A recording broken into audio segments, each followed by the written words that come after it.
Christ a mercy, Governor, stone the crows. Let's roll out a barrel of land and pride for the second episode of I'll Explain Later, the children's own podcast that adults adore. Tonight's headlines: Truculent Telex tramples tramp. Doctor Who is required to say, "Hello, sailor," in the War Machines. Cabinet reshuffle leads to a pig in a poke and a fart in a lift. The Ninth Doctor gets his snout in the trough in Aliens of London. The Third Doctor rubbernecks some rubbery necking, and Mike Yates bats for the other team in Invasion of the Dinosaurs. Hello, thanks for downloading. Welcome to this, the second edition of I'll Explain Later. I'm Jim Hall. I'm Matt Needer. And I'm John West. And we've got a theme tonight, gentlemen. What is it, John? Maybe it's because we're Londoners, but this is all about London town. Excellent.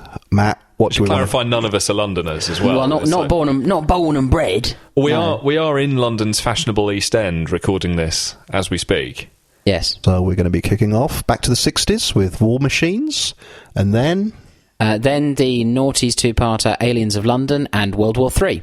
Finishing off with the 1973 classic Invasion of the Dinosaurs. You sounded very 74. Considered then, didn't you? It was 74. Unit dating.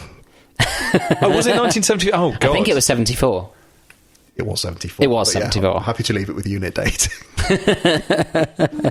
In a few years, the look of London changed entirely, and nothing changed it more than the building that was eventually to dominate the skyline. The Post Office Tower, tallest of them all. I've watched this tower grow from a hole in the ground. This is the first time I'll have been up.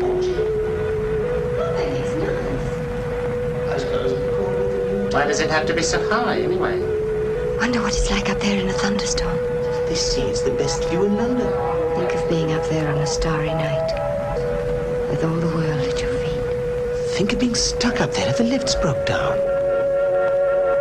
Why did the post office decide to build a tower?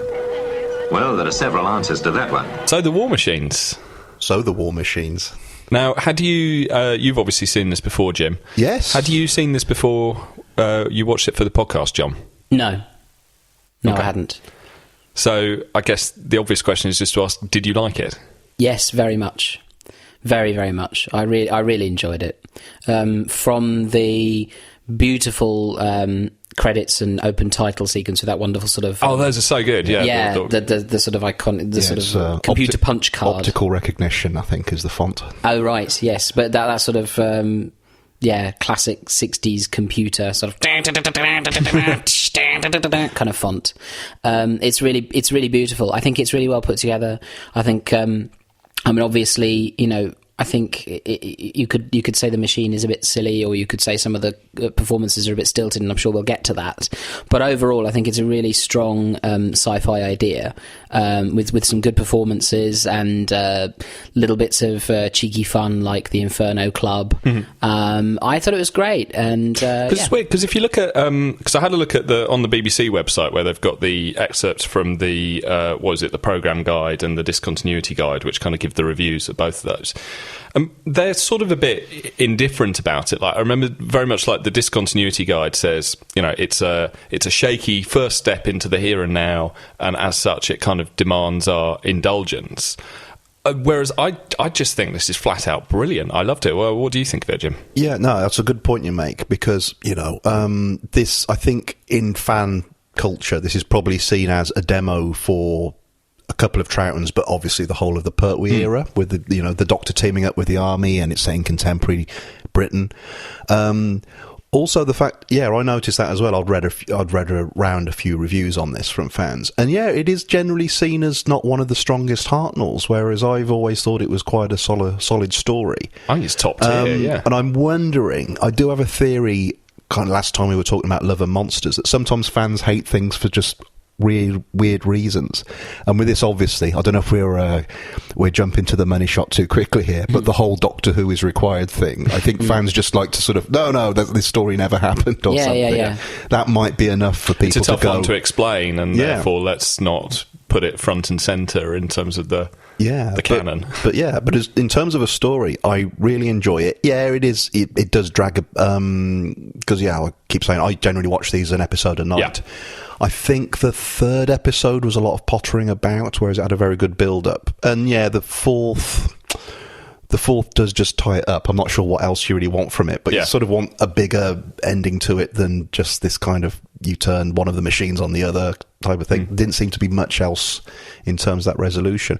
But I think it's a good Hartnell story. And yeah, rather than looking at it as it's a sort of shaky first step towards the unit era, it does feel more like this is a bizarre thing for Hartnell to do, to turn up in contemporary London. Well, that's the thing, because, I mean, you know... It would have been as shocking as turning up on the web planets. Because this is the first time...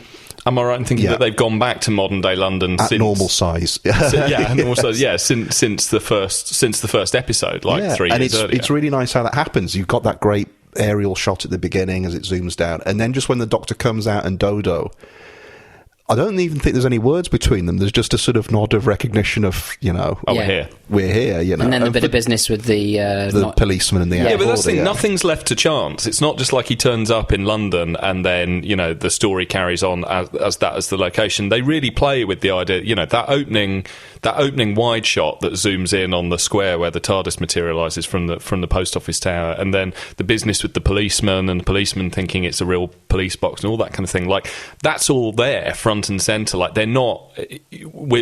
later in the run, we're so used to the idea that he might just turn up in the modern day, and that's a thing that happens. But odds are he will. The odds are he will, on a fairly regular basis. And even though it's quite a shaky thing to do, it's something in Doctor Who that I generally quite like, which is they step out of the TARDIS and bang, they're straight into the adventure. I mean, the line is a bit dodgy where he goes, you know, I feel there's something a bit alien to do with that. I'm going to go and look at it. And you think, oh, really? It's a bit shaky. But I like the fact that they've just gone, no, we're just going to get straight into the story. We're not going to faff around. And that's also a very modern idea that they have, is like, look at this new bit of architecture, because it had just opened, hadn't it, when the story went out? Yeah. And so Dodo says, oh, they finished it, and the Doctor doesn't know what it is. And so immediately, you know, it's a good way to get them straight into the story, is that he sees this thing, says, what on earth is that? There must be something going on there, and sure enough, there is. It'd be like setting a contemporary story at the Shard or something. Yeah, well, I mean, that's exactly...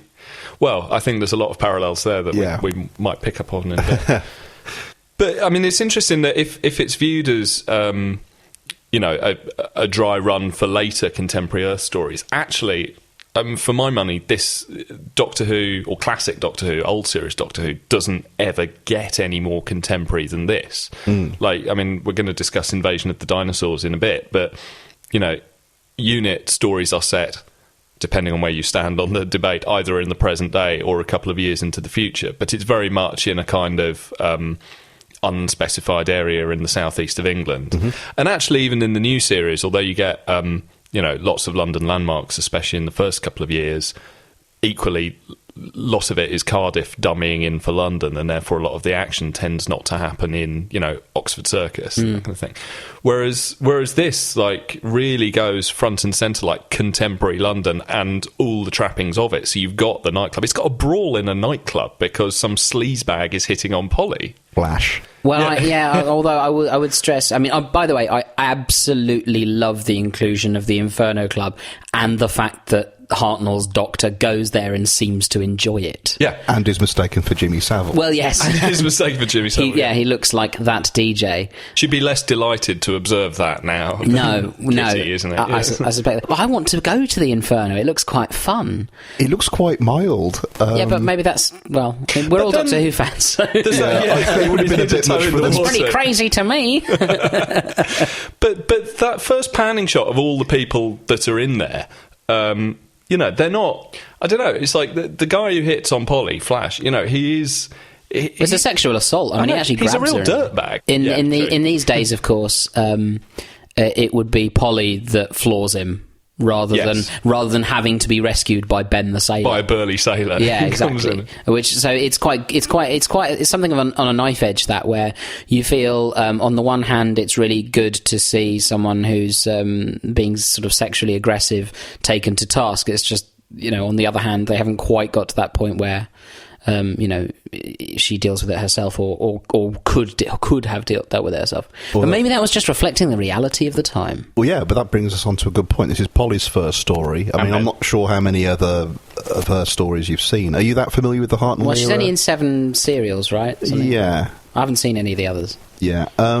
She's got quite a few Lost episodes, hasn't she? Yeah, definitely. But her, in contrast to Dodo, the idea almost seems like Dodo didn't quite work as the kind of companion the producer or script editor wanted, and Polly's a bit more, well, very much contemporary London. She has got, even though we've just compared her to how the current companions might have dealt with that kind of situation in the club, she seems a bit more switched on than Dodo, who's famously, from story to story, changes her accent and things. They never quite settle on what they wanted her to be, you know.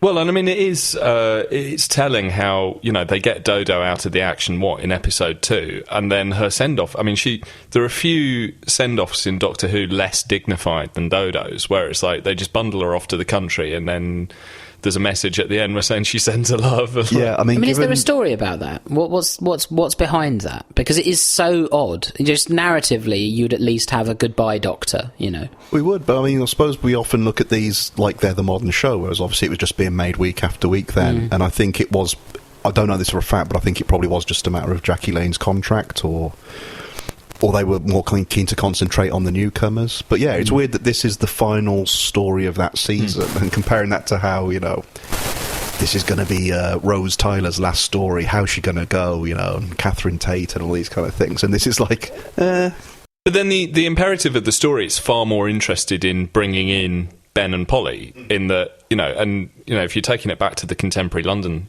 sort of side of the story, They are so sort of ingrained into the mechanics of the plot. I mean, they come into the situation so organically that, you know, Polly is Professor Brett's secretary. She goes to the nightclub that's owned by her friend, where this sailor's been turning up night after night. It's not, you never feel that anyone's being sort of inserted into the narrative, you know, artificially to say, oh, by the way, here's the new companion. It all comes up so organically out of the situation, and they're great. Ben and Polly are great in this. Yeah, I mean, I think they're great fun. I mean, just to finish it up, it almost feels like as soon as we get to contemporary London, Dodo's days are numbered. It's like, no pun intended. But it's kind of, I mean, Polly's got a lot of wherewithal about her in this, whereas obviously later when I mean, as is often the case with companions in the old series or the classic series, is that they start off with these big ideas as to how this person's going to shake up the Doctor's world, and then about 3 stories in, they run out of steam. So by the Troughton stories, she's just making tea for the men, basically. There is, although other people have pointed out, when she makes coffee in the moon base, that's actually what leads to them solving how they've taken over, you know, how the Cybermen have infiltrated and things. So it does feel like the series is suddenly going, not just it's set in a contemporary place, but it's introducing those companions who are going to make things very different. And indeed, this is obviously the sort of end of the Hartnell era. Yeah. He's noticeably more tender in this serial than the beginning of his run. I mean, really, really noticeably. You know, he's everyone's my dear boy, my dear girl, and he's very likable in this. He is very and that's something that I wasn't quite paternal. And he's very much prepared to listen. Like, he really defends when Ben comes in and says, "Oh, the God, they're making this awful machine. It's terrible. We must do something about it." You know, the Doctor very quickly says to Sir Charles, this sort of stuffed shirt character, that they must believe him, and of course I believe him. I'm willing to stand by the testimony of this young man, and all that sort of thing. He's very likable in this. Yeah, and that sort of goes beyond the fact that obviously he's not in great health at the moment, which is why he ultimately left or was shown the door. And they kind of confine him to mainly drawing rooms and offices. And things, whilst he's got his muscle out on the street. Yeah, his actual delivery of lines is quite painful to watch a lot of the time, and it goes beyond the usual thing of him fluffing the lines. It's almost like he forgets how he wanted to deliver them, rather than just stumbling over the words.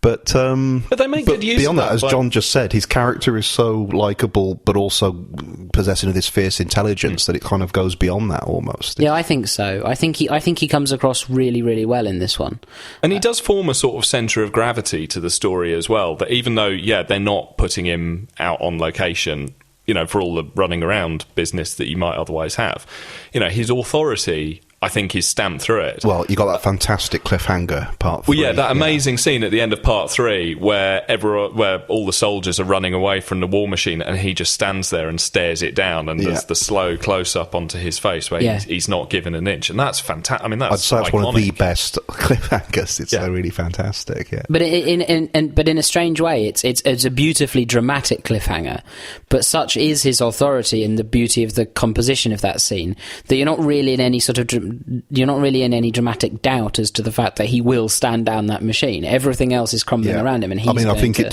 did influence the students in Tiananmen Square in 89.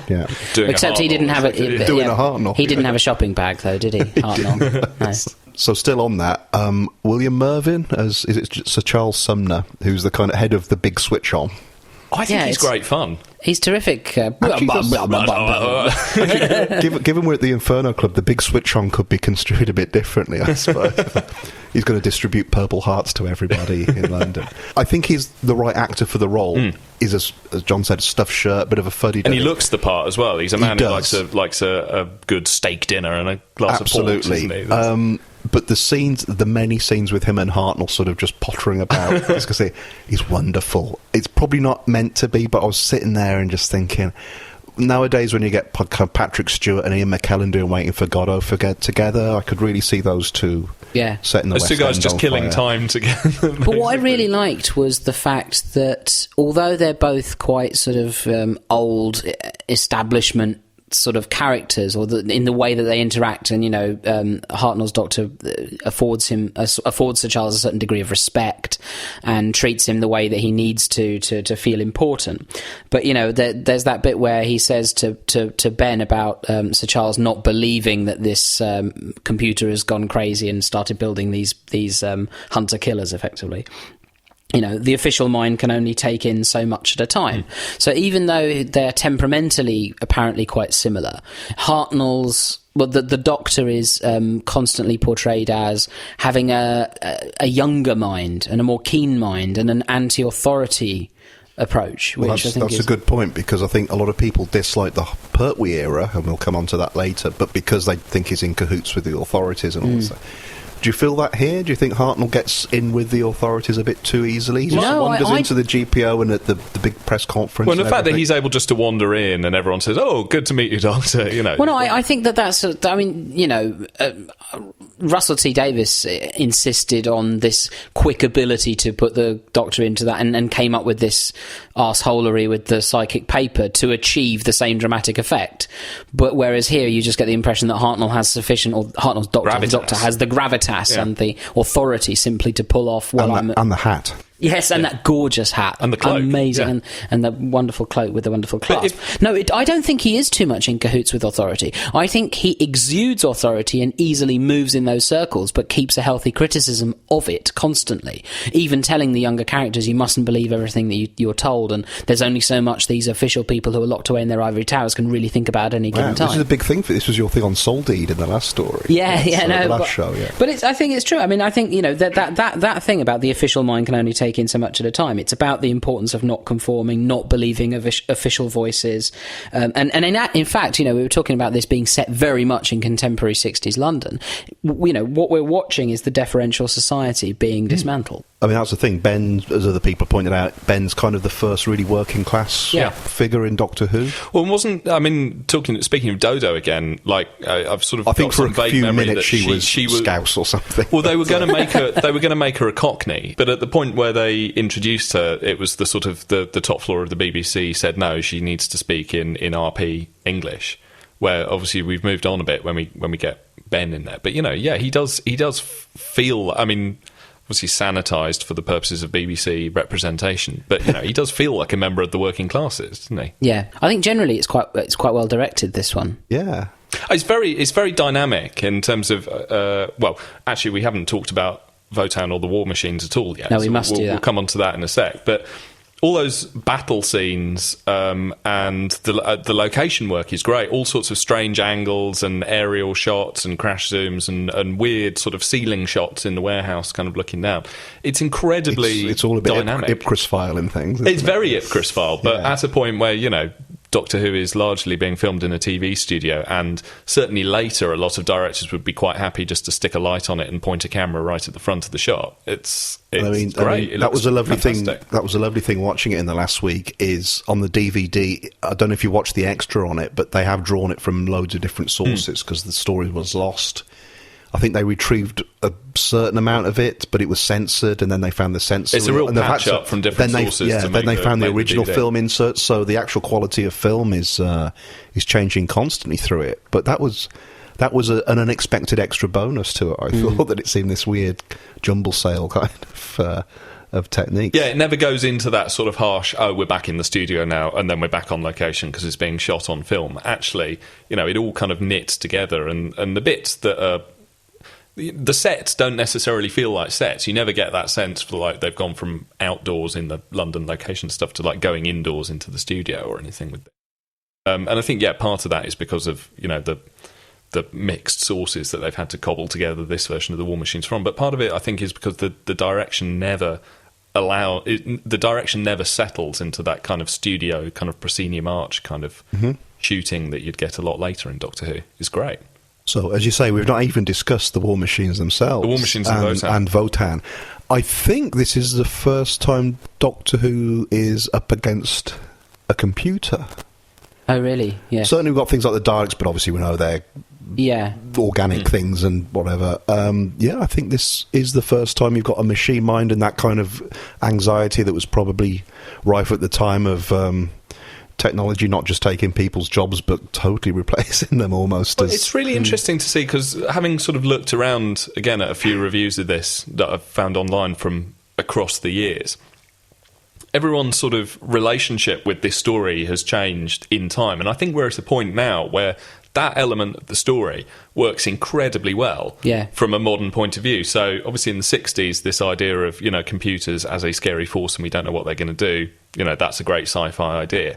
By the 90s, which is I think when I first saw this, when the VHS came out for the first time, there was a computer in every home was fairly standard, but the idea of networking and the internet was still very much in its infancy. I'll say you probably read about the release of it on LFRA 1 or something. Well, probably, but like very slowly through a dial-up network. And we're in a pre-Google era where everything's not joined together. It's like. I would love to hear Hartnell saying we're in a pre-Google era. Oh, it's before Google. But where we're standing now, there are so many details of it. Like when they announced, so basically they're making the internet, this idea that you've got a computer and we'll link it up to all the other computers in the world and it will form a central hub. And you can watch porn of any description. Yeah, just unimaginable amounts of porn will be available in your home. But it's interesting that one of the first things that someone says is, well, doesn't that give an awful lot of authority to whoever is running the central computer? Which completely is the debate that's going on with the net neutrality thing in the States at the moment. It's about, like, who has the right and who has the power to govern. And the lovely response is, there won't be a person, it's a computer. Yeah. Which then, gets us all into the sort of... I mean, Google looms large over this now in retrospect, and that sort of feeling of the machine's kind of absorbing information about you and using it, and you're not quite sure what's being recorded and what's not. I mean, there's that bit where before Professor Brett gets hypnotised by Votan, he becomes incredibly paranoid, and he says, I feel like something's watching me. And you sort of think, well, yeah, in a post Edward Snowden, NSA world, you sort of think this is actually feels more on the money now than it did when I first saw it in the 90s. Yeah, that's it. I certainly wouldn't mind this being pretty much remade now. I think that would be a pretty good story. Yeah, I do. I mean, if we're to criticise it, my one element of criticism, I've already said I love the story. It would have been nice to see Votan a bit more fleshed out, sort of the motivations and what have you. But equally, I think it's quite interesting. You can argue the other side of that it's in a way more interesting and chilling that he is cold, dispassionate, and very distant, almost disembodied. Yeah, exactly. It's clear that there's this whole story, and indeed the post office tower and everything is very much in the sort of. We were talking about contemporary 60s, Harold Wilson talking about the white heat of technology in 1963. The government was pushing for massive growth in productivity, and there was, of course, this fear. Well, where will this technology take us? I think actually this story although it touches on that, uses that theme and uses those ideas to also explore things like fascism and obviously, Wotan is wanting to get rid of units that are not productive and eliminate them and exterminate them and what have you, and people blindly go along with this. I think also it's not just that people can be replaced by technology, but that technology can create a very sort of different economy. I mean, this is something that's very important to us at the moment, where we have, growing inequality, and we've got technology making a situation where you've got a large number of people who are extremely qualified, and then lots of people moving boxes or driving cars, and that's what happens here, where Polly is almost exhausting herself completely to load so those interesting, boxes up. Like, one of the sort of snarkier lines of thought on Wotan is that obviously he says, right, we're going to build these war machines, and less than 12 hours later... He doesn't say right. He says, right. He basically says, we're going to build the war machines, and then less than 12 hours later, they're all being assembled from Wotan-branded packing crates, and everyone says, wow, he's really good on that. And my immediate sort of sarcastic joke thought was... You're watching the wrong show if you're bothered about that. But also that, they've invented Amazon Prime there, like 40 years too early, like next day delivery. But then I thought, actually, that's, if you look at anything about Amazon warehouses, it's exactly that. It's people being hypnotised. Yeah, people being hypnotised by zombified, let's say, Jeff Bezos at his finest.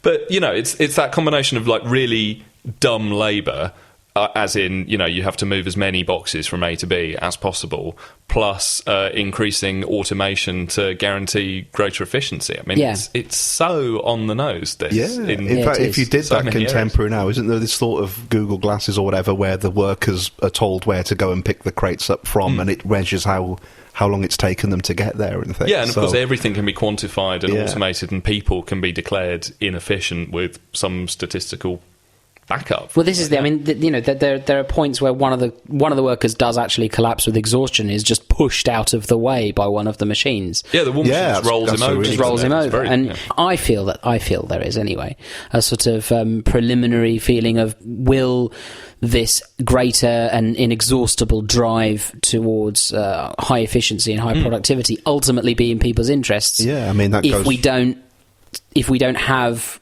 a social element in that. Yeah, I mean, that goes right the way back to Metropolis with Fritz Lang and stuff. I mean, what I'm saying there is it's an old sci-fi idea, but that doesn't make it any the less potent or relevant, so...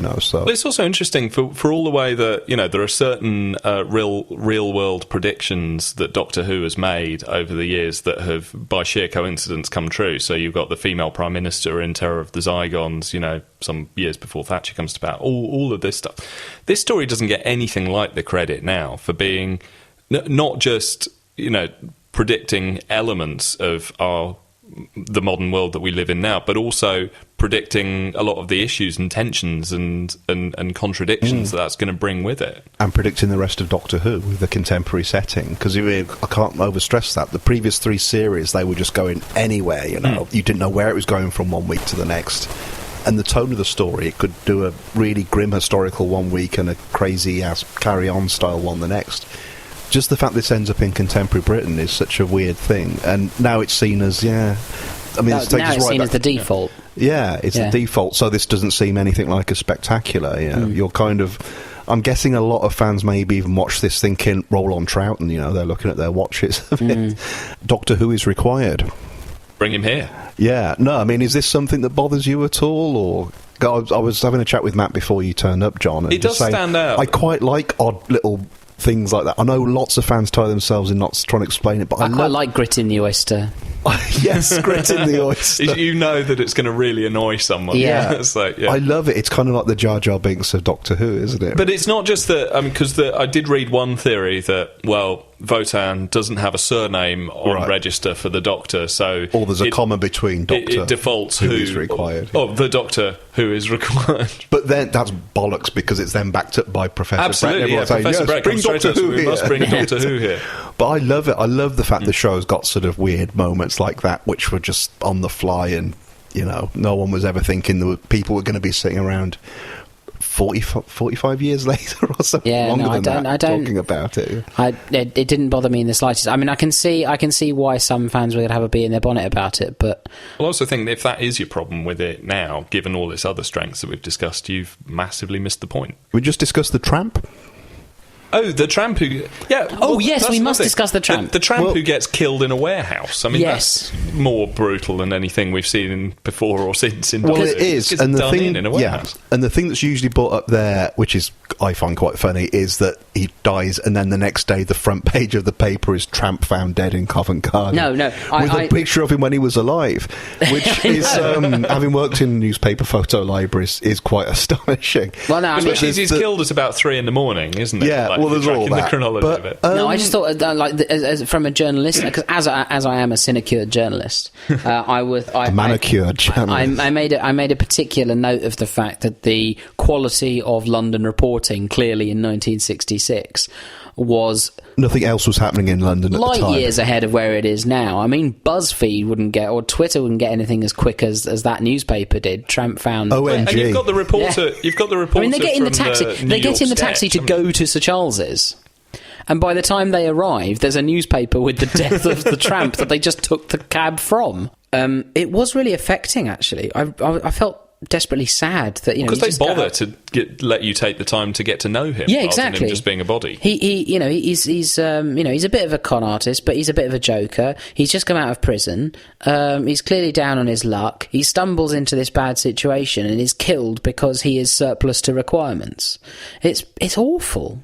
It's pretty bleak. I mean, that's great. He's surplus to requirements, which is why the machines kill him, which is almost like that's the reason he's in the story at all, is he's purely there to demonstrate what will happen to everybody else. Exactly. You know, it's that classic thing. Yeah.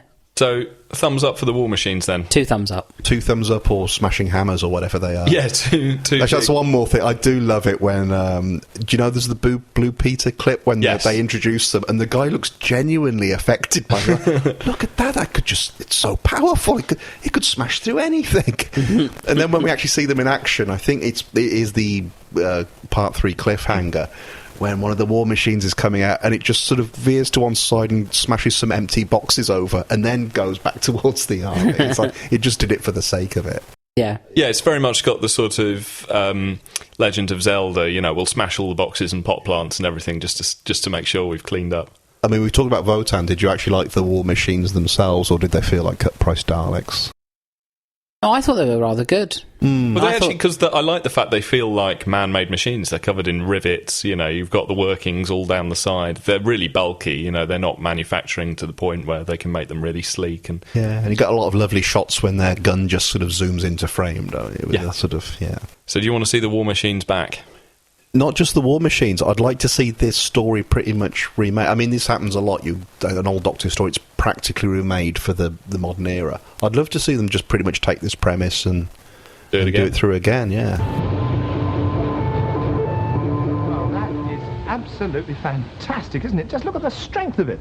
I shouldn't think anything would stand up, would you? It would just go boom, straight through it. I should think Doctor Who's in for quite a lot of trouble in his next adventure. He certainly is. Well, I'm going to certainly look in on Saturday and see how he gets on. Okay, so picture the scene. It's summer 2004. The BBC have made a huge splash and put a huge amount of money behind relaunching Doctor Who. And the cameras roll, day one of shooting, and acclaimed Shakespearean actor Christopher Eccleston is chasing a small pig in a spacesuit down a hospital corridor. Is that a good start? Actually, yeah, that's exactly what you want from Doctor Who. I think if it had been he's standing in front of a green screen with planets exploding behind him, I'll be disappointed. I want him chasing after a pig in a spacesuit. Maybe not that specifically, but that kind of weird mishmash of... I think that really sums up a lot of the appeal of Doctor Who. So we're talking Aliens of London and World War III here, which is a whole load of firsts for new Doctor Who. I mean, obviously it's in the fourth and fifth episodes of the first series of the relaunch version of the show, but the very first material that they shot for the new series is this story. And also it's the first two-parter of the new series, so we get our first cliffhanger of the new series. First new unit. And it's also incredibly weird to think that this went out now 10 years ago. Absolutely, yeah. How do you think it holds up? Well, cards on the table. I mean, I'm kind of surprised to hear this myself. This has always been a bit of an underrated one. And again, going back to what we said with War Machines, my theory there is a lot of fans don't like it because of the Doctor Who is required. I think a lot of fans with this can't get past the farting aliens, and so they've written off the whole thing. I seriously, and I'm not being contrary, think this is probably one of the best written stories since it came back. I just think it's an amazing piece of drama. The fact that it balances goofy kind of, it's got the farting aliens and things you'd more associate with children's slapstick sort of stuff, but genuinely affecting. I remember when I first watched it in that pre-credit sequence when the Doctor and Rose land and he's claiming they've only been away for 12 hours and then it turns out it's 12 months, and they actually run with that and have the whole thing of Rose is missing, and as far as her mom's concerned, she doesn't think she's ever going to be seeing her alive again. Beyond that, Mickey's kind of been not charged with murder, but kind of everyone's got an eye on him. Just the fact that it can balance those two things, and it keeps that tone between the absurd and the quite gritty going right the way through it. And again, I think that's absolutely what Doctor Who should be doing. It never should be just one thing. It's constantly shifting between tones. It does sort of feel that in the relaunch series and in Series 1, this is the first chance where Russell Davies perhaps has the time to sort of lay his cards out on the table and say, this is what Doctor Who is now. You've got the frantic first episode, which sets the ball rolling. Then you've got big alien space adventure, episode 2, funny historic drama, episode 3. And then here, he's sort of saying, right, we'll take a breather. We'll use the extra time to sort of explore what this show is now. And it feels like probably the first ever Doctor Who story where it's not just an alien invasion plot with some domestics stuck in the background. Like Rose's disappearance and her mum coming to terms with what she's doing is given equal weight to the story as the Slitheen invasion. It's not, neither of those stories is subservient to the other. It's very much like this is what the story is about. It shifts between there because there's the alien invasion, but I really think the main point of this is characters who I've got to admit, when I first watched Rose, I found Jackie and Mickey a bit irritating. They'd seem like ciphers a bit, and then in this series, I was, oh god, yes, they've been fleshed out, and there's, this is a whole new dimension to Doctor Who. That the companion has family, and there's consequences to what's going on there. And yeah, I'd agree with your point. The first 3 stories seem like revisiting quite familiar Doctor Who stories. Well, it's a bit of a showcase ideas. For range, isn't it? It is. It's Russell T Davies cherry picking what's best out of the previous. Probably not just the TV show, but he's kind of getting to go through all the spin-off media, the Big Finish and the Virgin Adventures and everything. This feels like he's absolutely laying his stall out and going, Doctor can do that, the first 3 episodes, but this is why it's going to be different to how you remember it. And I really think that's him saying, it's been so weird watching this week, because I watched it a lot when it was new, but I've not seen it for years. And watching it again now, you just think, my God, this is so well put together. And you can really see the thought that's gone into it. And just, it was shown so many times, the scene of the spaceship going through London and winging Big Ben. That just didn't happen on Saturday night TV. I mean, since then you've had Atlantis and Robin Hood and all these other kind of shows, and ITV have had their equivalents. You didn't see that kind of thing on Saturday night. It's just amazing to see it again. John, you've been suspiciously quiet here. I feel like I'm sure I'll prove myself wrong. I feel like I have very little to say about this. I just think it's incredibly slight and dull. I don't hate it, but I dislike it. I agree totally that far and away the strongest element of it is the part that's set up in that pre-title sequence, and the consequences of that, her being away, and having been away for 12 months, not 12 hours, and the dynamic that creates with Jackie and Mickey and the family, and what it means to leave and find your own path in the world and leave your parents, and how that makes your parents feel, and all of that stuff, and the constant theme, which I think is really interesting, which is a sort of sideshow of that, is the Doctor dangerous? And the fact that he is dangerous, and at no point can he, or is he even willing to pretend to be able to guarantee Rose's safety? And that's the big takeaway. That's the thing that they set up for certainly the entirety of the Davis run. I mean, they keep coming back to that again and again, especially all the way through David Tennant's era. It's pretty much all there is with Capaldi now as well. Yeah, true, actually. If you stand too close to him, you're going to end up getting burnt. But that's all there is. At least with this, the Doctor's kind of acknowledging it, but saying it's the lifestyle and whatever, and I have to make these decisions. Whereas with the Capaldi Doctor, I don't want to get too much into this because we'll review a Capaldi story soon enough, but it seems like that's all they've decided is that character, that incarnation of the Doctor's about. Ooh, I'm dangerous. What do we make of Christopher Eccleston's Doctor now, bearing in mind, it was such a break, something that they really had to get right to relaunch Doctor Who? Again, brilliant. I mean, when he appeared, when it was announced the show was coming back, I was pleased, but was kind of feeling in my bones, sort of the way I do. Oh, there's some new Star Wars films coming later in the year. I hope they're good, but I don't in my bones feel they're going to be as good as, or as enjoyable for me as the originals were. And he was absolutely brilliant. I mean, I love the fact that they'd stripped away all of the eccentricity which had built up in the Doctor. Well, sort of during faux the 80s. Eccentricity, that kind faux of laboured eccentricity, sort of sense of what an eccentric is, which if you've ever actually met an eccentric. I mean, it's a broader point, but, for me, the first 4 Doctors naturally come from the actors playing them, and the writers and everything. But much as I love Davison, even then, the fact that they designed the costume to be around cricket and a lot of that personality... Don't get me started on Colin Baker and Sylvester McCoy, but just that whole idea of the Doctor's a willfully eccentric, zany character. I love the fact that they stripped it all back and they've just got this guy in a leather jacket. And it just relies on his natural charisma. Like his natural charisma, but there's something else going on there. The way Eccleston plays it, and he's not a fan of Doctor Who at all, you can tell from interviews, he probably avoided it like the plague watching the TV show as a kid.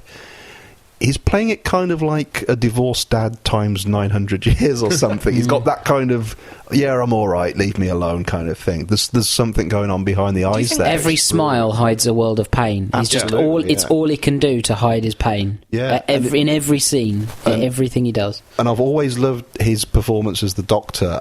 In the last few years, when I've been watching the old series, Pertwee's kind of arisen as my favourite Doctor, which that's interesting. Kind of surprised me. But Eccleston's great. And it feels like the Doctors have progressively slid towards eccentricity, the willful eccentricity of the 80s a little bit. Well, I guess, I mean, I think the thing that makes Aliens of London feel particularly interesting now, or this two-parter, is the way that, it's the first sort of pass at doing a new version of Doctor Who.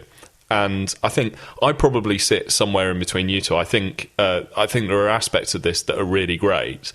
I don't think it's quite firing on all cylinders, and I think the kind of the things that they try and do in this story are probably done a lot better. Even later in series 1 in the same series, like you forget that Doctor Who at this point, it sort of feels like it's getting better week on week almost. Like, and when you get the Dalek episode in episode 6, you're off on another planet now that's like incredibly good.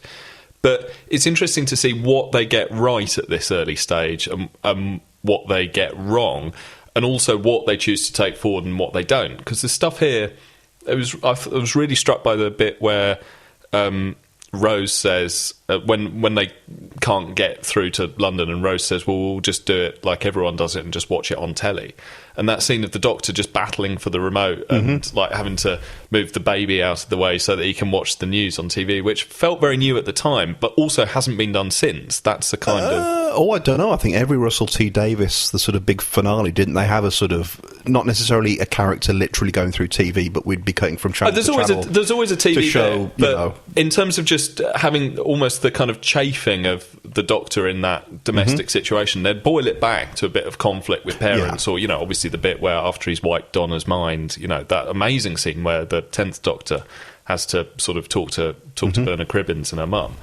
But I don't know, there's just something about really seeing that kind of chafing of him in a domestic environment where he really doesn't want to be, and he's really uncomfortable, and yet he's trying to pull everything together to...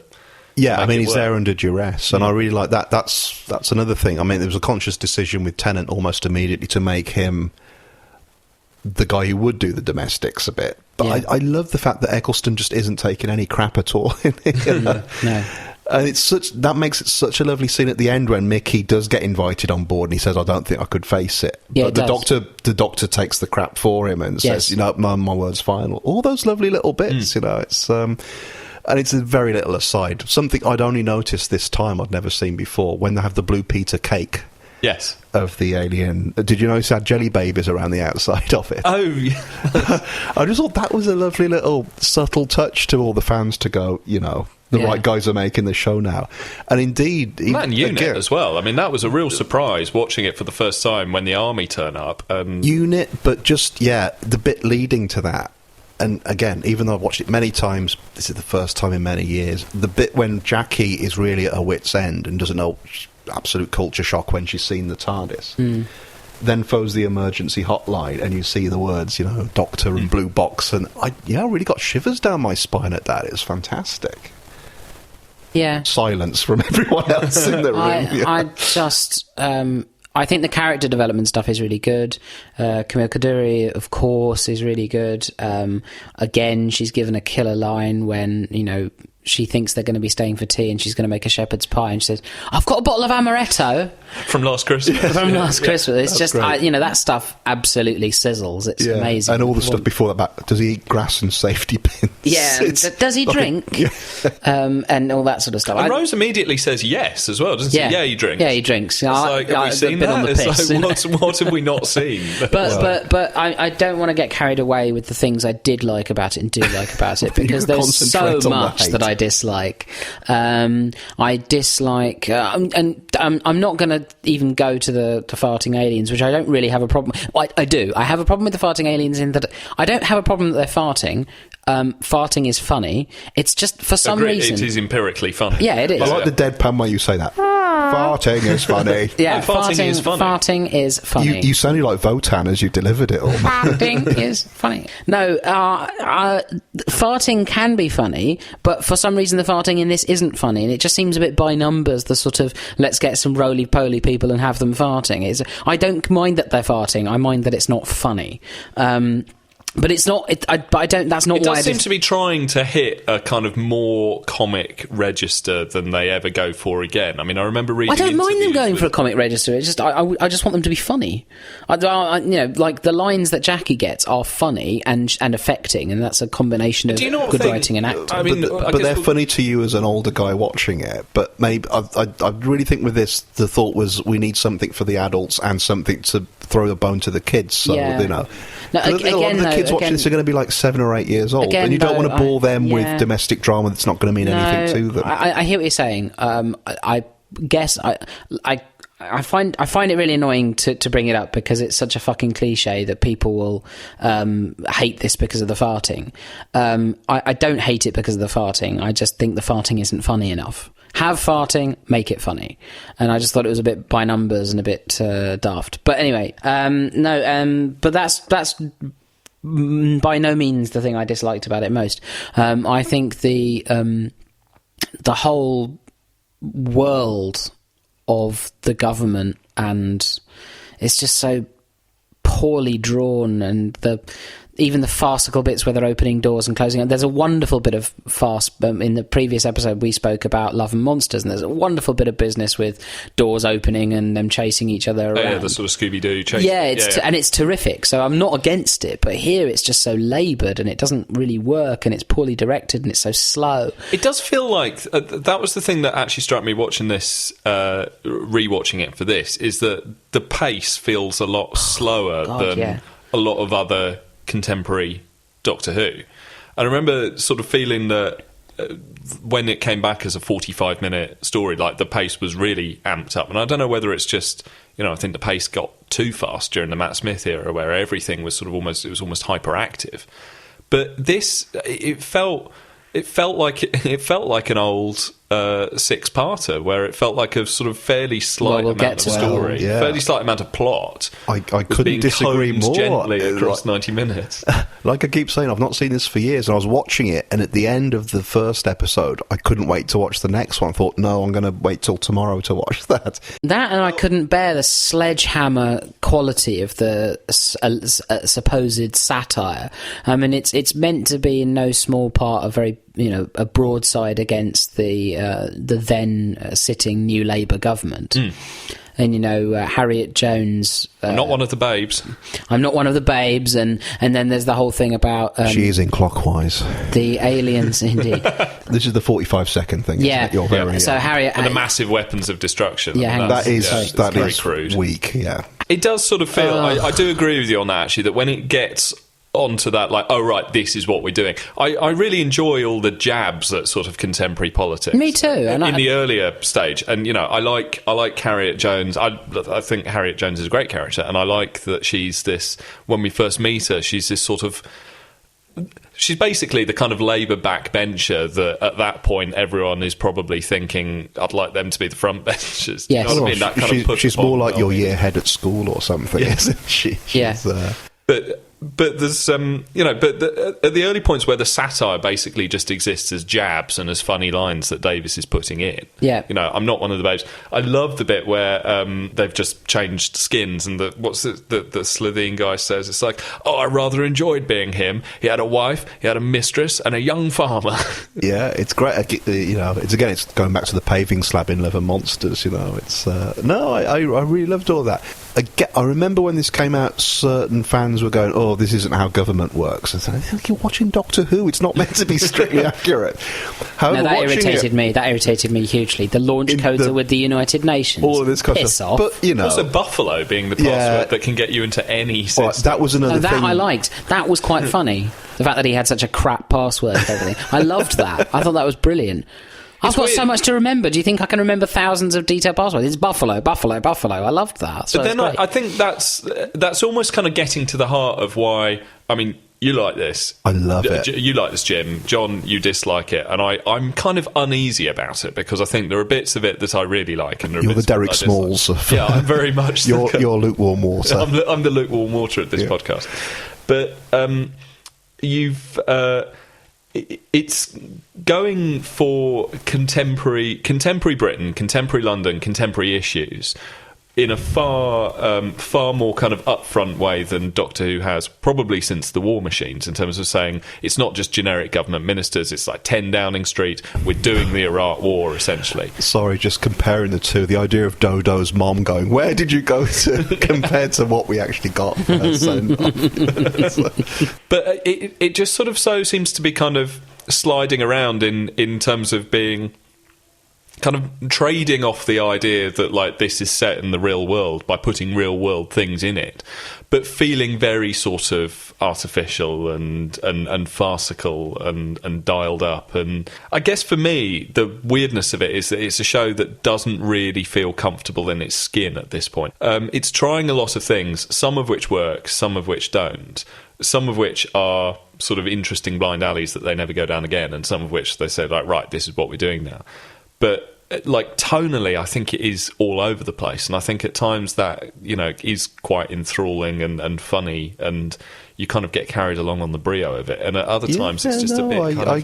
I mean, I love it for what it is, but in regards to what you've just said, I kind of like to see the working out in the margins in terms of what they did carry on and didn't carry on. I was going to say, I mean, they bring UNIT back, although very much just it's kind of lip service to them. Yeah. This is maybe a bit of a blind alley for us, but do you think this, if someone had presented this to Barry Letts in the 70s, could you have seen this as a UNIT story then? There's no reason why they couldn't have done something running around Downing Street, but it kind of feels like it probably wouldn't have been Downing Street, would it? It would have been some stuffed shirted minister like Sir Charles or like Mr. Chin from Floors of Axos. Exactly what is wrong with Aliens of London, and I know it seems really anal to say, oh yeah, but government doesn't work like that and all this and all that. But I just think that you date something. If you are going to do number 10, you do it properly, as opposed to some department. Yeah, and that's the thing. If you create some department of, like, in the thick of it, they deliberately create DOSAC, or in in Yes Minister, it's the Ministry for Ministerial Affairs, and I think that, and one of the reasons why the War Machines. You're saying Aliens of London is not satire on a par with The Thick of It or Yes Minister? No, I'm not saying that. I'm saying the reason why the War Machines is a much better stab at reflecting contemporary concerns, political, technological, sociological, is precisely because it doesn't wed itself to an institution that everybody knows and really understands. And as soon as they set it in number 10 and try to do that, it becomes very and really topical jokes like the 45-second deployment of which weapons. I've got, in fairness, was bad at the time. Yeah.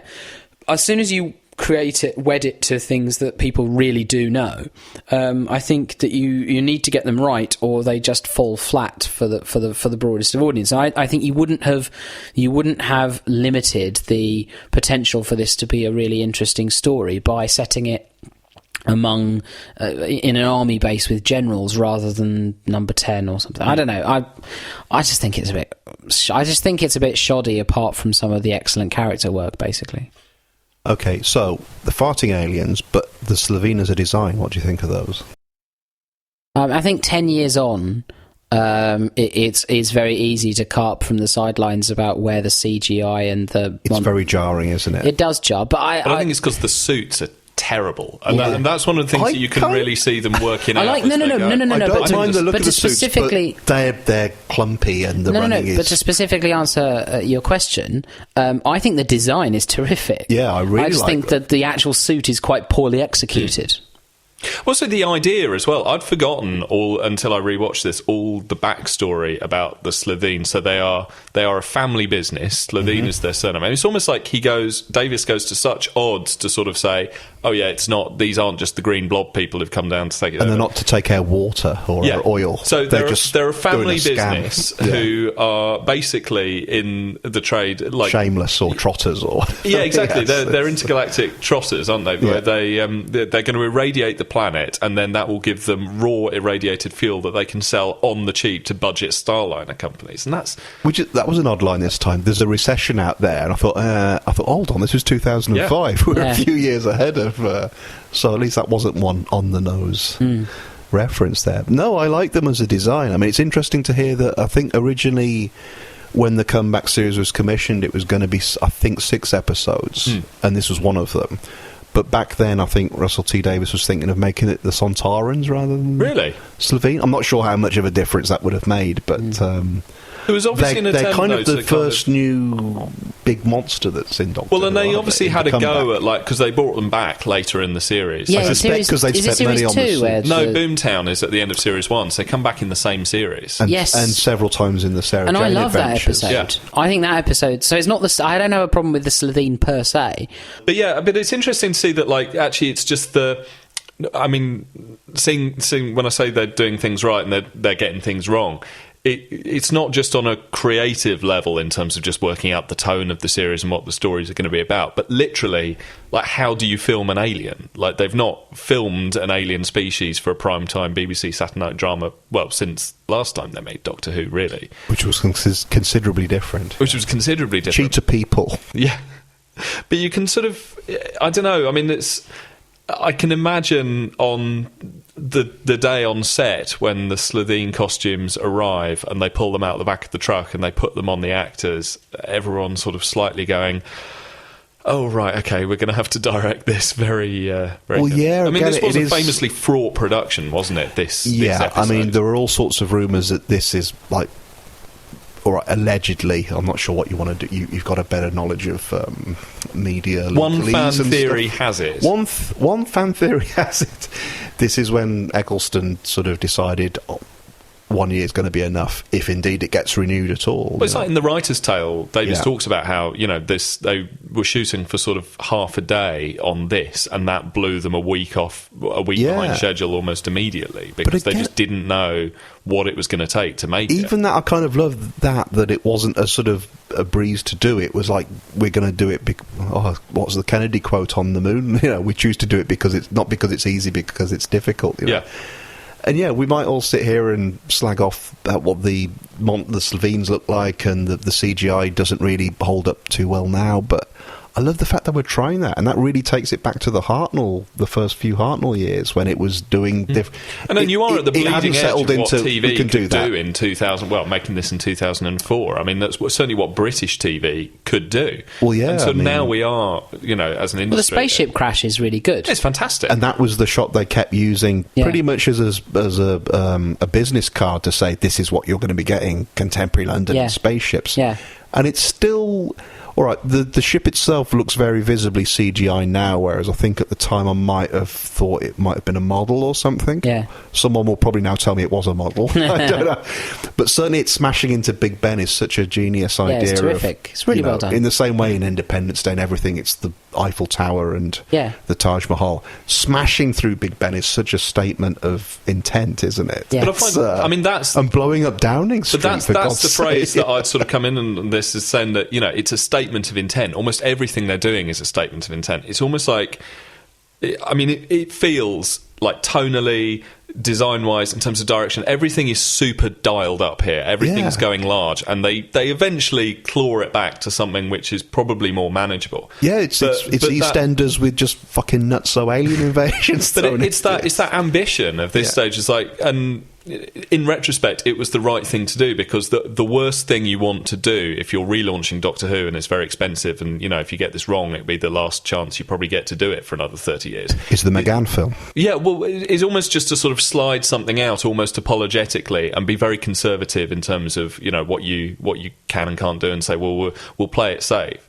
Whereas this, it's go big or go home. It's the brio of it, really. Well, it's just to say, I can't disagree with that. I suppose to bring this full circle, I would say that although this is an episode that perhaps in retrospect simply didn't work for me, simply doesn't work for me, although I like many of a lot of the dialogue and some of the character scenes are terrific, I will concede to Jim, and I think this is a really good point and perhaps squares the circle of our opinions, that Doctor Who is at its best when you feel genuine sadness and emotion about a dead pig in a spaceman costume.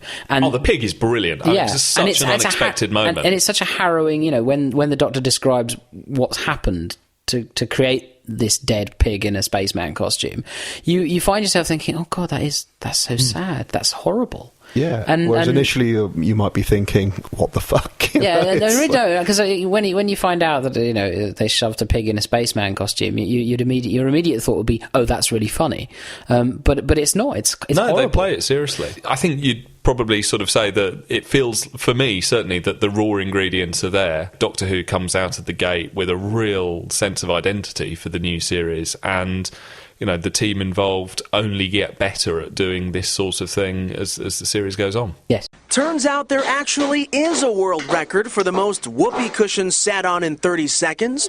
That felt pretty good. The magic number to beat, 27.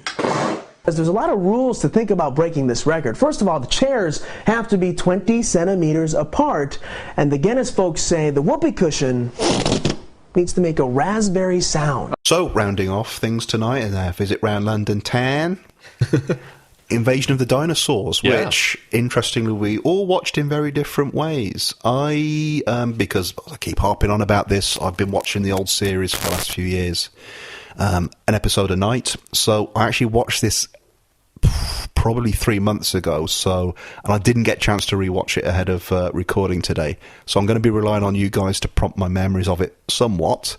John? Are you sure you want them prompted? Yes. I hadn't seen this serial before. It is 6 episodes, and unfortunately, due to various conflicting engagements, I had a 2.5-hour window in which to watch it. So I decided to watch single sitting. I decided to watch it in a single sitting as a block, and I suspect this has significantly tarnished my opinion of it. I am seething. I think I can trump both of you, that I put this on my iPad and watched it over 2 days commuting to and from work on the tube. Steve Jobs didn't die in vain. No, absolutely. I think that's when he said that the iPad was a magical and revolutionary device. I think he had those dinosaurs in mind. And yeah, it's just that slight sense of shuffling our knees about the judgment from your fellow commuters, especially when... shuffling our knees describes the dinosaurs quite well. It does, actually. But when my train pulled into Edgware Road and a huge crowd of commuters got on... and threw you off. and asked me to leave. No, they all got on at the point where the Diplodocus and the T-Rex were having their big fight at the end of the story. And I'm sure there's a bit in episode 5, I think it is, where the Brigadier muses that he never thought that he would end up blowing up tube stations. But I would imagine that you were, while watching Invasion of the Dinosaurs, hoping that a unit brigade would come down and blow you up. Well, you know how after Blink went out and everyone was sort of saying online, oh yeah, my kid won't look at statues in the same way. And like, obviously watching Invasion of the Dinosaurs whilst on the London Underground, I can't say it had quite the same effect. I was worried that... So I think that's given us some idea of how we... I'm not sensing a huge amount of enthusiasm for this. Can I shock you? Okay. I love this. Oh, Christ. Okay. I really, really love this. Go for it. To be honest, it didn't feel as... I mean, it's 6 episodes. 6 episodes is long. And, you know, of an era where, you know, a story would be commissioned at 6 episodes and it would usually be a 4-parter that could be like the sort of plot comb over where, you know, we can fill 6 weeks out of it, you know, if we just mash us the story totally. It didn't feel as overstretched as a lot of other Pertwee 6-parters, I thought. I thought that the story was quite dynamic in the way that it constantly wrong-footing you and introducing new elements. I thought there were certain aspects, I mean, this is probably something we'll get onto in a bit, the slow dismantling of the Pertwee era I actually find slightly poignant. And that's something we can discuss in a bit. But most of all, I love the dinosaurs. I think they are so much fun that, like, just a big smile broke onto my face every time the Stegosaurus turned up. I think they're so... And I'm not even saying this in a kind of, oh, it's so bad, it's good. I laughed ironically. They are so kind of shonky, but charmingly shonky, that it just made me feel warm and fuzzy inside. All right, if they'd been as successful as the Drashigs or something, would you have been a bit disappointed? Well, I mean, you and I were talking before John arrived about the special edition of Day of the Daleks when they fixed a lot of effects and voices and whatnot. And I was saying, I kind of like the fact they've done that, but I do love the original of Day of the Daleks, which has so many very clear flaws to it, but that's part of the enjoyment of it. And it is a genuinely good story as well. But with this, if the effects had been passable rather than risible... I guess it's kind of a bit more kind of interleaved than that. I mean, this is the era of Doctor Who where it's almost like... I'm not really going to call it the cocaine era, but it's at the point where they have great ideas that are clearly beyond their means in terms of what they can deliver. And they just think, yeah, screw it, we're going to go with it anyway. So, I mean, the sheer confidence of saying, knowing how much money they've got in the kitty, knowing what they're able to do, of saying, yeah, dinosaurs, giant dinosaurs overrun central London, and then not to kind of put them in the rain or put them in the dark or make it all happen at night, but say it's going to happen in broad daylight. We're going to go front and centre. You know, they will walk down a street and a Stegosaurus will be at the end of the street in the middle of the day in central London next to an iconic London tube station or something like every that. Cliffhanger. Every cliffhanger. There's something about the sheer confidence of this and the huge gap between what they're capable of doing and what they aspire to do that I just got completely swept along with it. I thought... yeah, sod it. Again, a bit like Aliens of London. If they'd been a bit more apologetic about it and a bit more sort of mealy-mouthed about what they actually could achieve, I'd have enjoyed it a hell of a lot less. I think they went for it, and it's a disaster. But and in the red corner... Well, this is famously a story about some fascist environmentalists. He's queuing up a joke here, guys. I am. Brace for impact. There is a video. What's that room called? The Remembering Room or something? The Remembering Room, yeah. Right. And the Reminder Room. The Reminder Room. The Reminder Room. That's better. It's like a fridge magnet with a post-it note. And the Reminder Room. Take out bins. There's a rolling video about the pollution of our land and seas, narrated by Martin Jarvis. It should have been Adam Curtis, really. In which he just says that the seas have become so polluted that they are, quote, lifeless and stinky. Now, lifeless and stinky... Where are you going with this, John? ...is very much what I felt of this serial. I think... a cautious thumbs up from John? I cannot... I will in order to get some of the positives out of the way, I will agree with Matt that the brio of the costumes and the like, for example, the gorgeous blue velvet get-up that the Doctor's wearing. Very much what David Lynch was inspired by. No, seriously, though, Pertwee, nice threads. He looks terrific, and his performance is very good. And I love the dinosaurs, too. I think they're very good fun. They're shonky, and they're a bit crap. I mean, only the pterodactyl annoys me, because the pterodactyl... That's probably the best thing in it. No, but the thing is that there's a bit where he's fighting off a pterodactyl with a mop, and the mop is a more convincing dinosaur than the pterodactyl. So and there are some wonderful bits of dialogue, and I think actually Pertwee's performance in this is terrific. They arrive in a deserted London. Incidentally, that initial shot of deserted London. The deserted London stuff is so somber. Yeah, I think it actually helps that the first episode is only available in black and white. Those somber scenes are really somber. Well, they've done an incredible job recolouring it recently. I didn't watch the recoloured version. No, it's not something that's gone down very well here. I think most people do prefer the black and white. Yeah. Is it? So what's recolouring technology like? Because I remember when they tried to do a few episodes of the Demons in the 90s, weren't they? And it was like really eye-scorching. It looks a bit tartrazine. Yeah. Yeah, I don't know. I mean, it's horses for courses. Yeah, I mean... it's amazing that they can do what they can do. Yeah, I mean, I think the Dinosaurs one was a particularly unpopular one with fans. Like, the day it came out, I remember lots of friends posting stuff up, making quite sarky comments. When I watched it recently, I certainly watched it with the colour episode, but it's like, if I watched it again, which I will do, it will be the black and white. And it's kind of in the same way, this is a bit off topic, but I watched 10th Planet recently, and as an extra on the DVD, they've put the VHS telesnap reconstruction, which I much prefer to the animation. I'd much prefer that. So, I mean, again, it's so great that Doctor Who's got that variety of options for ways of even watching it, But I really think that black and white... I guess if I'd seen the colour, maybe it's whatever version you'd seen first, but it's a very sombre, very affecting, very unnerving thing to see London. It's quite gruesome as well. Like when there's the car crash and they find the mangled body next to it, it's got blood all over the face. And it's only for a split second, but it's awful. It's really striking. Yeah, it's enough. And I mean, this is a good point, because my first experience of Invasion of the Dinosaurs by no means was the TV version. Yeah. It was the Target book. I remember getting the hardback out of the famous Kklak cover. On the Chris Achilleos cover, again, it's a very celebrated opening chapter which is nothing that's in the show, but it's an alcoholic Glaswegian called Shuggy McPherson who's woken up.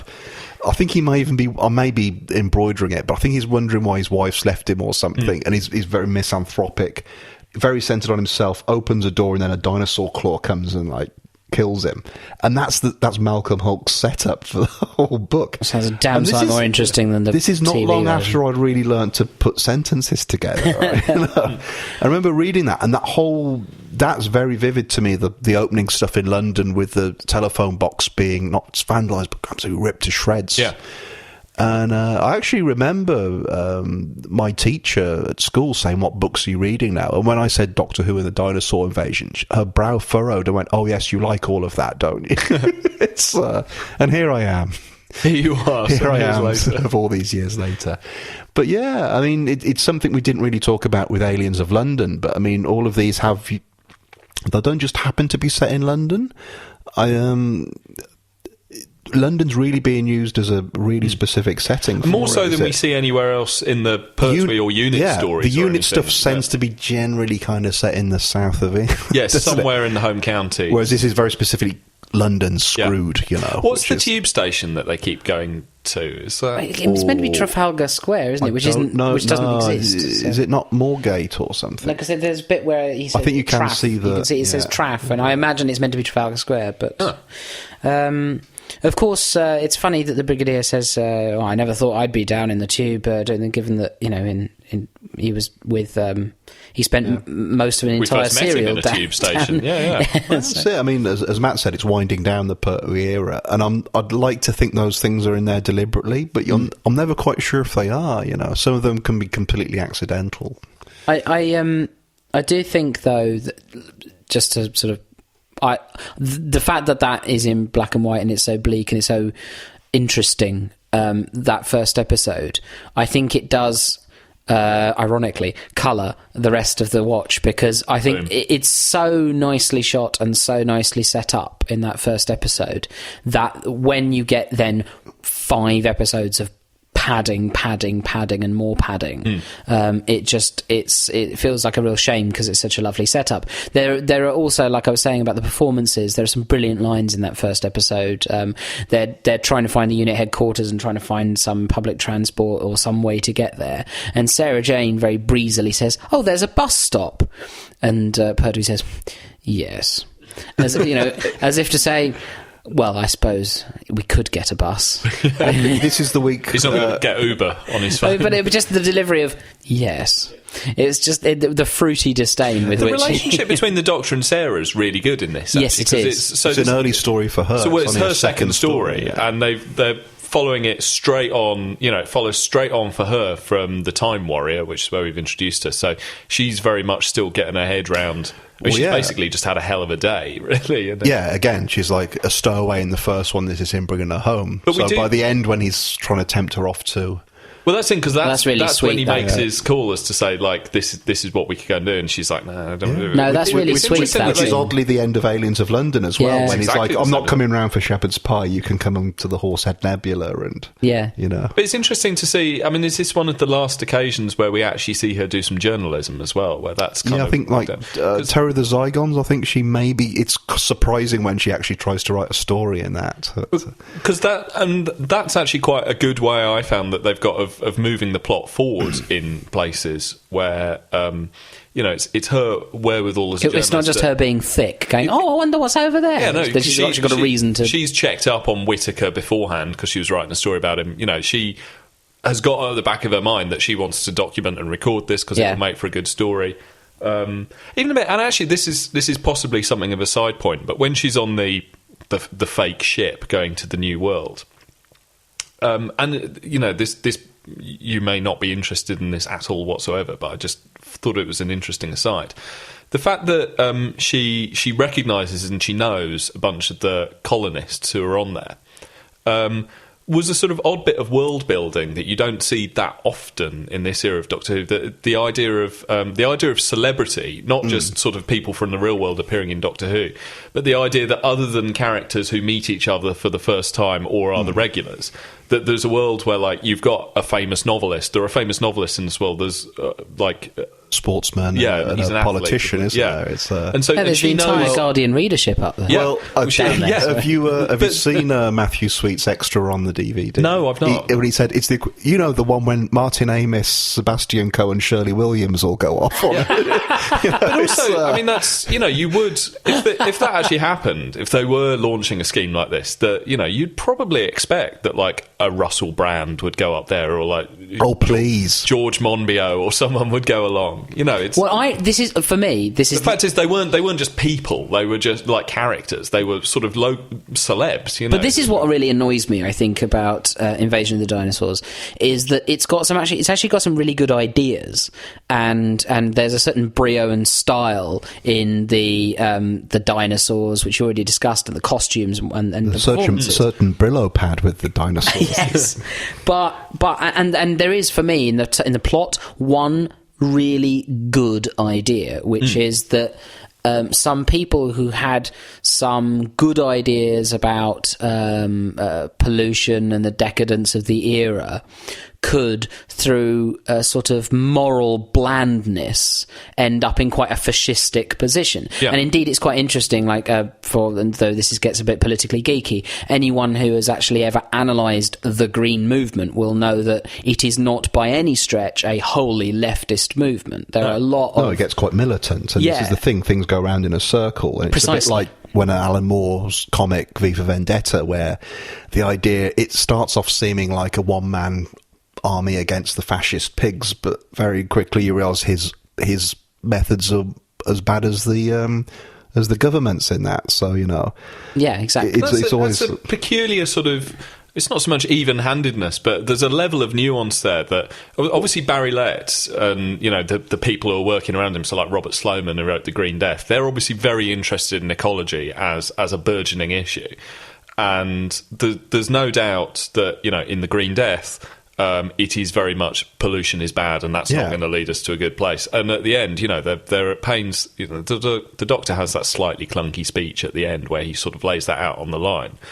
But the story is sophisticated enough that you can take that view, but also have the villains being perhaps well-motivated people who are nevertheless completely wrong in terms of how they go about things. But they use that to justify turning their conscience off. You know? Yeah, exactly. And actually their logic as well. You know, it's this sort of moralised blandness which eventually turns them completely immoral. And it's quite interesting that, you know, they want to go back to some bloody, scratched agrarian existence, whereas you've got the Doctor who is very open about the fact that he thinks pollution is bad. Is very good. Yeah. But you know, the pollution is bad, and that we must not ruin the resources of the planet. But that equally, technology could be a solution for some of these issues, and that, you know, it would be wrong to sort of turn off progress. You can't actually. It's not really like those sustainable. groups that you get that campaign against, you know, all forms of aviation or something. When you think, well, that's not going to happen. You need to find a way to work with this rather than exactly, and that's very much so. But what I want to stress is that though this is a good idea and it's an interesting and nuanced idea, as a piece of drama, my key problem with it is simply that it is too long. It is very, very, very flabby. But it's not the dinosaurs, it's the sheer pacing of it. Absolutely. No, I totally with Matt on the idea of these dinosaurs being rather charming, and of course they're so gentle and rubbery. The reason for me that actually boss-eyed T-Rex. The reason for me that actually works is because the dinosaurs aren't in fact the villain.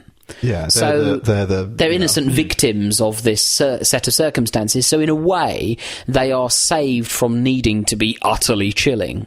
Yeah, they just need to turn up. They just need to turn up and be a problem, and I think in that sense, it's perhaps I suppose you are sort of meant to be slightly scared of the T-Rex and what have you, but they're more there to create a set of circumstances than to be directly, absolutely the centre of the terror. And on that basis, I think you can get away with them being a bit clunky, and they're certainly very charmingly rendered. So I think they're quite fun. So none of my problems really are to do with the special effects, although they're a little bit clunky. The pterodactyl is truly terrible. I mean, that's just awful on every level, and it doesn't even have any sort of redeeming brio. But no, my problems with it are nothing to do with the special effects or anything like that, or the performances, or even the ideas. It's the decision to make this 6 episodes and have so much padding. The pacing is awful. But then it doesn't. I mean, generally, the sort of the stretch marks that you see when a 4-parter gets blown out to a 6-parter, or when they decide to write a 6-parter, tend to be endless characters being arrested. That's you can get an extra episode out of it. Yeah. And actually, you know, it starts with that though. Well, it does start with that, but actually, it gets out of that mode. For me, it gets out of that mode quite quickly. In that. It doesn't get its extra time simply by frustrating the Doctor's attempts to get from A to B, which is essentially what most of the Sea Devils is, you know, the Doctor just continually not being able to get where he needs to be. You know, the story does turn itself on its head more than I was expecting, and the revelations of who's in on it, and then the spaceship cliffhanger, which comes completely out of anywhere. That episode 3, isn't it, where she finds herself on the spaceship, which just takes you. I mean, obviously it's a fraud, but it takes you completely in a different direction. I wasn't bored by this. No, which is not something you can often say for 6-parters. I was thoroughly bored. I thought it was fucking tedious. Well, I mean, something we've not really discussed is I think we're all very big fans of Pertwee's Doctor. Oh, I love Pertwee's Doctor. And the era. I mean, I really think Barry Letts and Terence Dicks are one of the great creative teams. In fact, as much as I admire their predecessors, I think they're kind of the first time people took stock of what had gone before and thought, really, what can this be? Not just what can we do next week and next week, they really sat down and thought, what can this show do and where are we going with it? I mean, and as you said at the beginning, Matt, this is Pertwee winding down. It's almost consciously going through a last hurrah of a few things. Well, definitely. I mean, like, Jo Grant's gone, and she's the Doctor obviously just adores hanging around with her, and he's got this new relationship with Sarah, which, I mean, the third Doctor and Sarah never really gel in the same way as the Doctor and Jo. But they are trying to make a distinct they are making a distinct shift, but it very much you feel. I'm not saying this is a flaw. I mean, it's a dramatic beat. You feel her absence in it. Mike Yates obviously turns traitor, and that's huge. I mean, he's been around for ages. The Brigadier seems like oddly lost in the opening episodes, where when the Doctor was exiled to Earth, he could always rely on having the Doctor there. Really, all the unit can do now the Doctor's got the TARDIS back is just hang around, try and keep this situation in stasis until the Doctor turns up. This is the thing. I know John's love of this is what they should have done with it, kind of. But you think if you were going to have a last hurrah for the Brigadier, this is when he could have really got down and got his shit together and been put a military action, martial law everywhere and something. But I think but surely the point is that his experience with the Doctor and him having learned from the Doctor and his patrician ways, it's precisely revealed in the Brigadier defining himself against someone who is more Brigadier-like than he is. So the Brigadier has actually become more liberal. He openly disobeys orders that are given to him from his general. He is, he tells Benton to arrest himself and then says, no, the two of us need to go and directly ignore the orders we've been given. This sounds more like Monty Python or something. Go and arrest yourself, please. I think I loved that. I think it's the Brigadier really finding, has developed precisely away from just point a gun at it to thinking about the situation and thinking what would the Doctor do and being of that a bit more relaxed and thinking about situations more intelligently. It strikes me that that's a perfectly reasonable bit of character development, and I rather liked the Brigadier in this. But also, I do kind of think that when you look at the Pertwee era, I mean, we sort of associate story arcs of being something that you get with modern Doctor Who, and especially the Matt Smith era, which we'll come on to when we do Matt Smith era, is a single arc that is told, albeit in a convoluted way, across 3 years. But you kind of think of that as being a construct of modern Doctor Who, whereas they do kind of do that with the Pertwee era, that there's such a... They're leaving threads and picking them up. They're leaving threads and picking them up. And so Mike turning traitor and then redeeming himself in Planet of the Spiders being one of those stories. And, Jo coming and going, and the Master hanging around for a year and then them losing him and everything. But you do also, creatively, I don't want to sound too lofty about it, but there is an increasing examination of morality that starts to come in as the Third Doctor era enters its endgame. Oh, definitely. I mean, we talked earlier about the whole idea of the militancy of the allegedly left. There's that idea of moral shades of grey. There's the whole idea of coming off the back of Green Death and pretty much doing, in the interests of fairness, just flipping that over and saying you can't just put your placards and knit your yogurt. There's all this other side as you to it move as well. Throughout the series towards Planet of the Spiders, which is where you're tying up any number of loose ends there. I know, but can I just not even tying them up, referencing. I want to be very clear about this. These people are not leftists. Because and this is really important, because in the Green Death they are clearly leftists, but they're clearly Democrats, and they're democratic, and they're interested. Sorry, when you say these people, you mean the creative team? No, I mean because we were talking about the characters. Yeah, okay. No, we were talking about the environmentalists. I don't think this is a flip side yoga of and corn. No, because these are environmentalists in the same way that Zach Goldsmith is an environmentalist and yet still a Tory member of Parliament.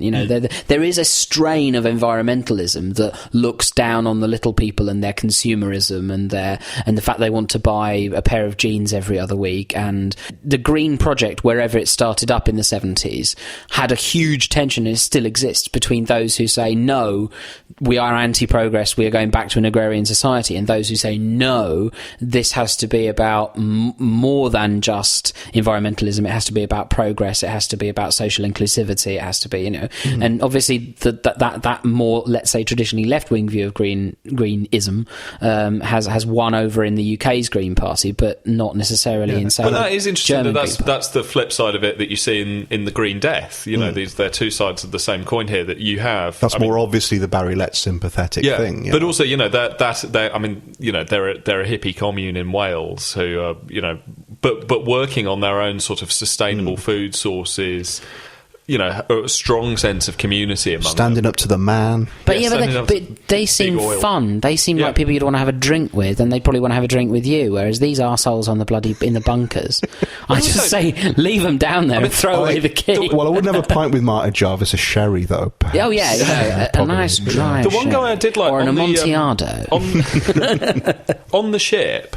The one guy I did feel quite sorry for when the sleepers are awakened, and Sarah and I can't remember the name of the athlete, but they're explaining what they think they found, and there's that guy who says, "No, I can't believe that. I did a lot of checking out into this. I even sold my house." And I feel like he's going to feel like such a mug when he's put back out into society. He's got an ex-wife somewhere who's just like, "Oh, you idiot." It's a dramatic conceit, obviously, that at the end of Green Death and this, actually not those two specific stories, but during the whole Barry Letts leftist political era, Pertwee generally is of the Third Doctor is generally of the, he'll give a little speech about, you've all got to work it out for yourself. He does at the end of this as well. I can't do it for you.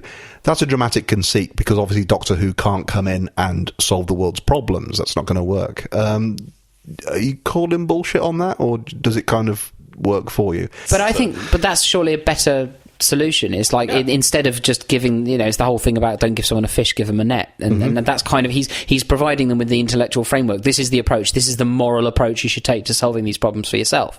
My big sort of theory of the because there's this. If we're talking like the two evergreen debates, there's the unit dating controversy. Always enjoyable to get stuck into that. Incidentally, I made a note. There's a throwaway line in this about where they reference back in the Cold War days. So as we can see, this is clearly set in the early 90s. It's set in the Brigadiers watched GoldenEye. But I've coined, courtesy of Jonathan Meades, in the 90s. He coined a phrase for his series Further Abroad, which was about a Britain set in the distant present, and I think that's the best way to think of the unit. Good. The distant present. The other sort of debate is what are the politics of the Third Doctor? Is he a Tory, a sort of high patrician Tory, or is he a sort of Tony Benn-esque sort of aristocratic socialist? Or a Champagne Charlie, really? I think actually what he is, the Third Doctor, is the moral embodiment of the post-war consensus. In whether or what we would call Butskillism, Butler and Gateskill. But no, I think the Third Doctor is the post-war consensus writ large, and therefore is able to sort of straddle various different political divides with a desire for a consensual approach. And he's into moral self-examination as well. I think that's something that isn't often kind of brought up. That you often see him. One of my favourite Third Doctor scenes is in Inferno, when everything, going right back to the start of the Third Doctor era, but when it dawns on him and he says, so free will isn't an illusion after all, and he's looked at the evidence. Which suggests he's always thought previously. Which suggests that, but I'm not even sure if that's that he's previously bought into predestination, predeterminism, massively. But it's that idea that he's got these issues of, that constant re-examination of how things work kind of running through his mind, that he's the gentleman philosopher who's always sort of interested in putting this kind of stuff under the microscope. And actually, with the Third Doctor's death and regeneration in Planet of the Spiders, so much of it is all about, him confronting the flaws in his own character. I mean, we'll cover to this when we come to Planet of the Spiders, but that's such a sort of under-discussed and underappreciated thread of the Third Doctor, of the fact that, he considers all these issues of sort of morality and philosophy to be live issues that he's constantly kind of chewing over. This is Pertwee's last season. We're all big fans of Pertwee. Do you feel he's delivering a powered kind of performance here, or do you sense he's a little bored, or...? No, I didn't get any sense of that. I found some of the material boring, but never his performance. He's got it on lock by this point, doesn't he? I mean, he knows what he's doing, and he just embodies, like you were saying actually about, the earlier Doctors essentially being extensions of what the actors bring to the table. Definitely including Pertwee. Yeah, we're definitely include. I mean, because he is that sort of he's such a sort of magnetic and iconic screen presence. He just kind of draws the centre of gravity to him without really him having to do very much. So actually, there isn't that much baggage or characterisation that he's really bringing to the table in terms of his process and saying, like, this is what I think the Doctor is. He's just there, and you think, oh, it's the Doctor. God, he can have his hands in his pockets for most of the time, can't he? But I think this everything you like about Pertwee, but the Third Doctor is here, the lofty and fruity disdain, the velour jacket, but also the sort of moral concern for the situation of the precise situation they're in, but also the wider concerns of the time, and then finally as well, his in the end, although being cantankerous, his compassion for those around him. I think all of that is there. It's just I wish it was 4 episodes and not 6. I think the powers that be had thought they were going to blow me up and get rid of Mike Yates at that point. But of course they realised that there would have been a national outcry had that happened. So they decided not to blow me up. But I thought that was going to be my last story. Okay, so thank you very much for listening to our London show. Hope you enjoyed it. If you want to get in touch, you can, of course, email us to hello@I'llExplainLater.com. There's no apostrophes in that. Hello, sailor. No, there are no apostrophes. It's actually illexplainlater.com, which, or you can tweet us at explainlaterpod. Votan's thoroughly confused by all of this now. Yeah, do you think you can tweet off Votan? No. Okay, well, we're off down to the Inferno Club for a bit of a dance. So I've got my Chelsea boots on. Excellent. Well, we'll see you next time. Adios. There are.